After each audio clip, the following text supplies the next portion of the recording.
খানাখন্দ ভরা সড়কে ঝুঁকি নিয়ে চলছে যানবাহন, ধুলায় ঢেকে গেছে চারপাশ।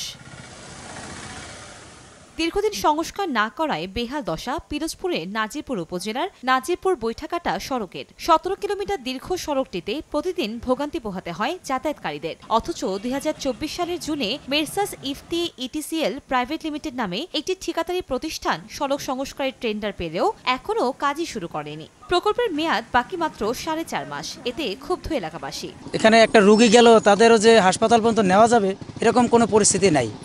রাস্তার যে অবস্থা, কয়েকবার টেন্ডার আইছে, মনে করেন অনেক প্রবাসী মানুষে খেয়ে ফেলছে। যাগো কথা না বললেই নয়, ঠিক আছে। রেজাউল করিম, তার ভাই শাহিন। রাস্তায় গাড়িতে চলতে গেলে মনে চায় যে নাইমে হাঁটি। এই পর্যায়ে বর্তমানে এই দীর্ঘ 10 বছর পর্যন্ত সব মিলাইয়া আমরা এখন খুব খারাপ অবস্থায় আছি। তো আমাদের আকুল আবেদন, যদি আমাদের এই রাস্তাটা তাড়াতাড়ি করে দিত তাহলে আমাদের সুবিধা হইতো, আমাদের সবার সুবিধা হইতো। যে টাকা কাজ করি এ টাকা 3 ভাগের 2 ভাগই চলে যায় গাড়ির পিছনে। আমাদের ধরেন এখন বিনা পয়সায় চলা লাগে, খুব চলতে কষ্ট হয়। এ নিয়ে শুরু হয়েছে তদন্ত। তবে কাজটি শেষ করার জন্য ঠিকাদারের সঙ্গে যোগাযোগের চেষ্টা চলছে বলে জানায় এলজিইডি।